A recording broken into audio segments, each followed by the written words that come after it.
My friends, we have a lawsuit, which means that things that big companies and famous people wanted to keep hidden are dropping into the public record. And this one is a doozy. In July 2023, the longevity doctor Peter Attia sued the fitness tracking company Oura Ring, claiming that it owes him $1.3 million in unallocated stock options.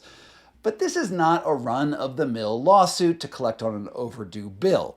It is a blueprint for the relationships between medical companies and medical influencers, and offers us a rare peek into the money that moves around behind the scenes that subtly and sometimes overtly affects the way that all of these people communicate human health information. It details how much money Attia was supposed to be paid, how and when he took direction from Oura to land stories in the mainstream media, and most importantly, at least to me, his role in placing the fitness tracker into scientific studies in order to market the product.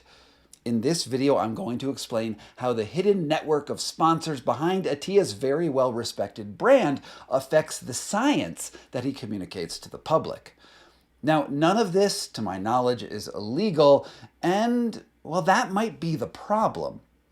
The things that pop out to me in this lawsuit might sound like I'm going after Attia specifically, but my larger point is that the sorts of business arrangements that Attia exposed by filing this lawsuit have become the norm for how most of the public consumes science communication. Now, before I go into the sordid details, I want to state outright that I think Peter Attia is a really inspiring guy and maybe the best science influencer out there. I read his book Outlive last month and was impressed by his measured approach to fitness and longevity. He doesn't jump onto every biohacking bandwagon that comes along and boils down his recommendations on longevity to paying attention to just a few major, admittedly addressable factors. It's not going to be malleable based on one pill, one magic workout, one fruit smoothie shake, or any such elixir.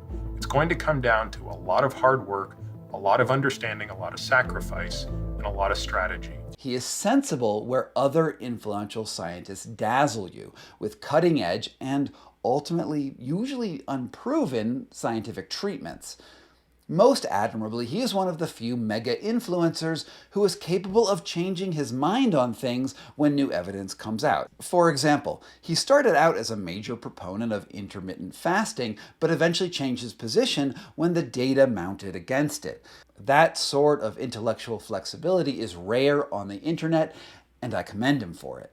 And this is why it is just so fascinating to read this legal complaint that he filed against Oura, because despite his demeanor and logical mind, I find it, well, I guess I find it depressing what his arrangements with corporate sponsors actually look like. If Attia is the best of the scientific influencer lot, then my guess is that the contracts that other influencers sign with their sponsors look sort of similar, or maybe they're even worse. What is true for Attia is going to be in the same ballpark as any deals involving Andrew Huberman, David Sinclair, Andy Galpin, Lex Friedman, Dave Asprey, Mark Hyman, Rangan Chatterjee, Tim Ferris, and the list just keeps going on. You get the idea. If you are making your reputation by being some kind of health authority, some kind of reputable, credentialed authority figure, but you are taking money from a company in the exact space that you are making your content, then that is an absolute direct financial conflict of interest. That's Rohan Francis, a cardiologist from the UK, who is also YouTube famous, but notably does not, at least to my knowledge, take any sponsorships. So if you want to know exactly what Attia was doing for the money, well, his lawsuit points the way. The gist of the complaint goes like this. In April 2016, Carl Kivella, one of the founders of Oura, ran into Harpreet Singh Rai, an investor and one of Peter Attia's friends, at Whole Foods, and Rai decided to invest in the company and join the board of directors. A few months later, in 2017, Rai became president of Oura and wanted to bring Attia in as a scientific advisor. Rai was an enormous champion of Attia and wrote to the board saying, quote, Dr. Attia is very well connected, not just in medicine, but with all types of influencers as well, which is a clear indication that from the very beginning, Attia's value was at least half because he was influential. No real surprise there. They sent Attia a free Oura ring, and Attia said that he would love to contribute his expertise as, quote, a physician focused on the science of longevity.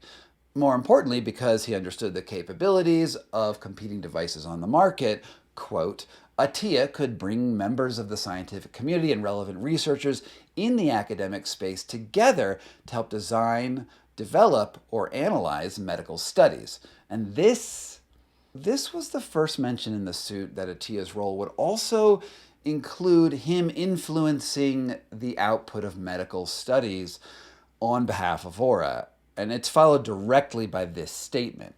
Dr. Attia could provide awareness in the U.S. market through social media to hundreds of thousands of people specifically interested in products of this nature.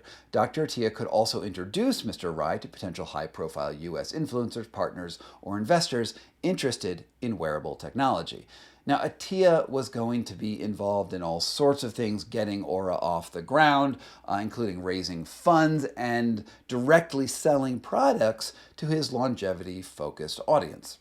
Now, they all signed NDAs and Attia was brought on board.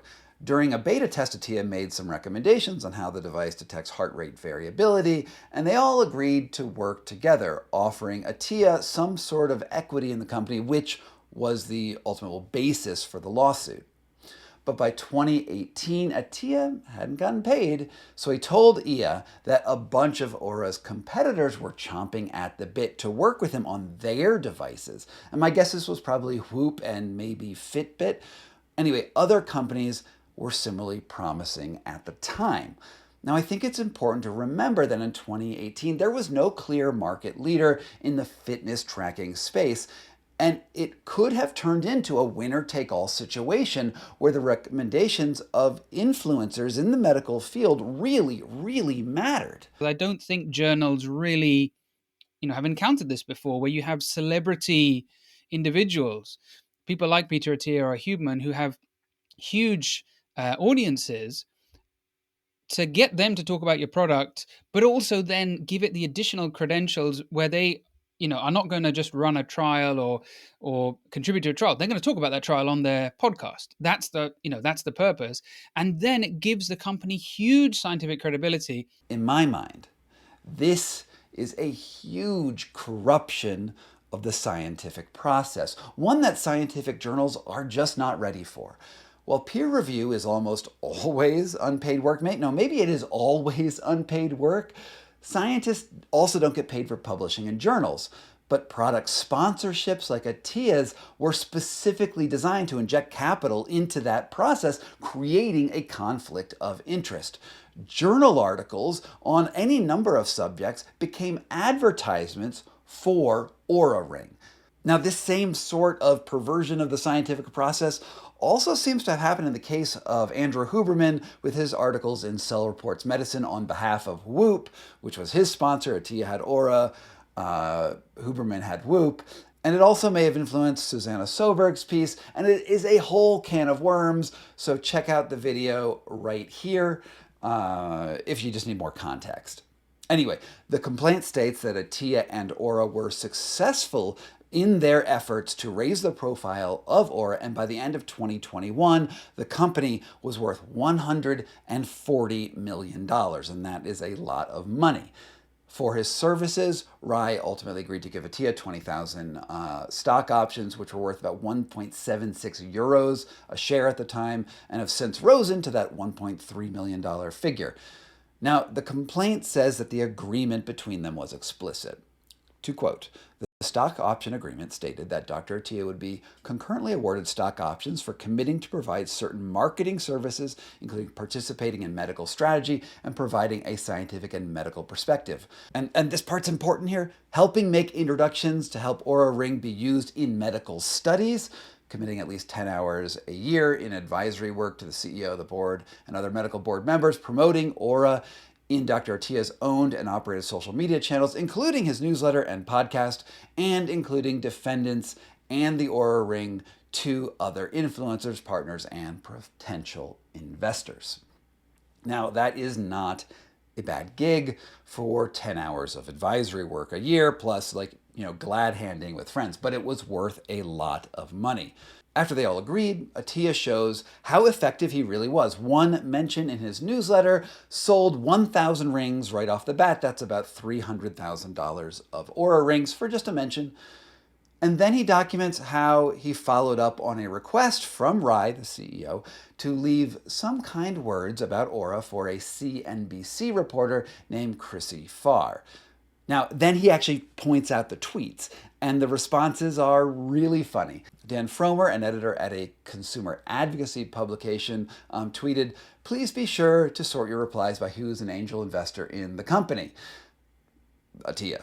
He was directly promoting Oura Ring, and oh man, the good old days of Twitter when people actually called out conflicts of interest. Still, Attia's tweet was eventually picked up by mega podcaster and influencer Tom Bilyeu, who commended Oura for gamifying sleep. Everything was going according to plan. Now, Attia, along the way, also made introductions to the sleep scientist Matt Walker, who is now also listed as a medical advisor to the company, possibly with a sort of similar-looking contract. Now, at this point, it's worth noting that Oura's website lists 10 total scientific advisors, and Attia is obviously no longer on it. All of them have significant numbers of social media followers, and it seems that a follower count is a necessary credential for Oura to take your science seriously, which is maybe a little problematic. Like, who's on their research and development team? Anyway, that's the gist of what's happening in the lawsuit overall. I don't think that the outcome will all be that interesting. Attia will either get paid out, or will use some loophole in Finnish law, because it's a Finnish company, to avoid paying in full, or there will be some sort of settlement in between. Anyway, the rich people will continue being rich.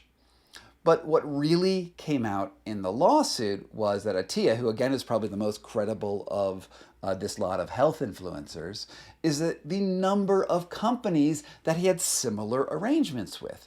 Suffice it to say, if Attia was a race car, you'd barely be able to see his paint. Here's my incomplete list that I got through the various biographies that he put out that list him as a sponsor or in an advisory position. There's a health tracking company called Biograph, a keto cereal called Magic Spoon, a fancy chocolate bar company called Foo Kitchen, which is actually in my grocery store, a diabetes management software company called Verta Health, a sleep supplement company called Doc Parsley, a continuous glucose monitoring company called Dexcom, a Kia car dealership in Hawaii, the podcast distributor Supercast, an intermittent fasting program in Bozeman, a company called Moonwalk Bio, which I can't really figure out what it does, but it appears to be in the, quote, cell reprogramming space. And of course, then there's Athletic Greens, a daily supplement company that sells vegetable powdered health shakes, where he is a scientific advisor. It's now called AG1, and the company is reportedly worth $1.2 billion and spends a minimum of $2 million a month on podcast advertising. That's for a company whose supplements really don't do anything. There's no really great science behind it.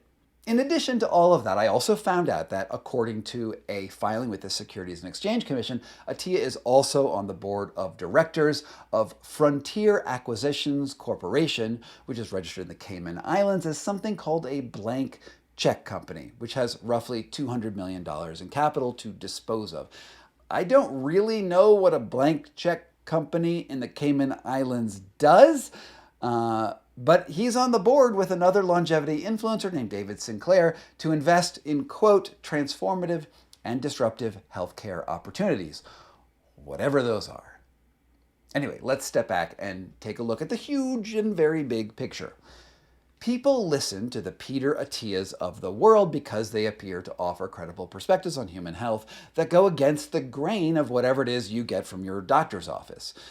They appear to offer you fresh health perspectives and even hacks that allow you to outthink and even optimize yourself above and beyond ordinary care. We want there to be alternatives that are truly independent to the pharmaceutical industries that have failed a lot of Americans who mostly have terrible health care and have witnessed a long history of medical research malpractice.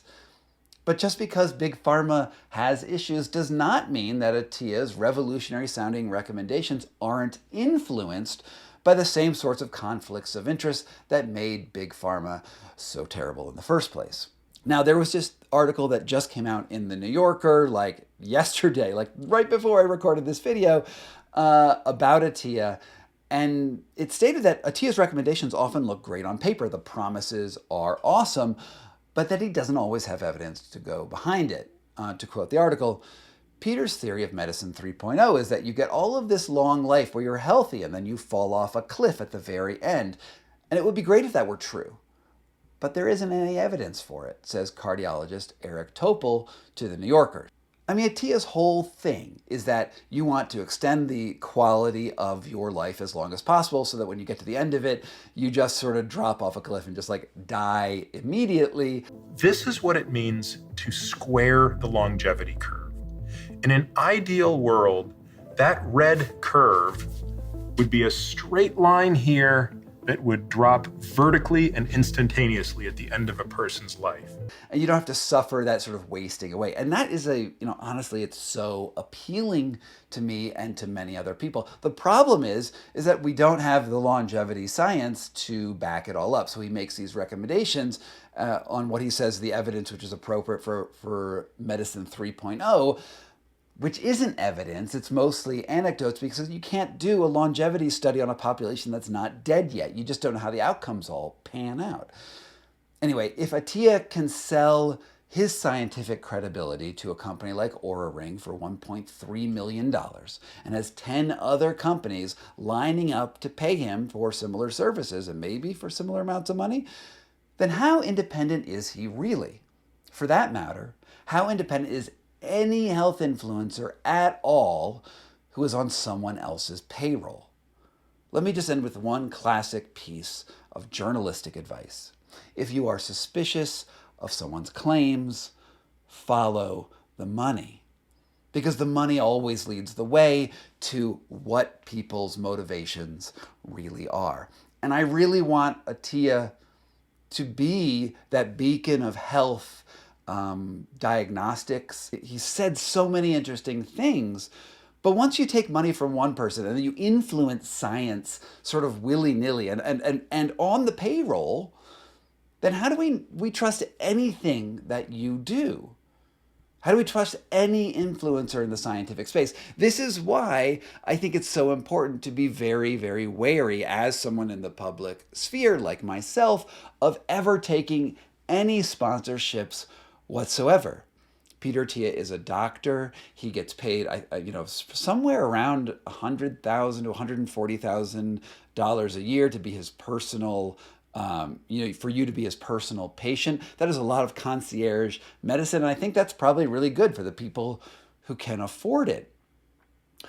But on a larger scale, when the money is dictating your medical practices, there are some serious, serious problems. And I think that influencers like Attia, like Huberman, like the whole list that I said in the first place, they're selling you hope with a veneer of medicine over it. And then they have all of these relationships underneath that are funneling money into their pockets in ways that may not be totally straightforward unless you get a lawsuit put out where they are directly squabbling over money in legal print. Anyway, if you found this podcast interesting, remember that unlike Attia and Huberman and these others, I don't take money from sponsors. I do not work with affiliates. I do not sell e-courses. My work is completely independent, and I support myself mostly from YouTube advertising, but also from Patreon supporters who pay to get early access to my content. I also have occasional gigs with mainstream media and, of course, my book sales. I appreciate everyone who helps to keep me independent so that I don't have to work with companies that want to influence what I say. From PokeyBear LLC in Denver, Colorado, this was Scott Carney Investigates.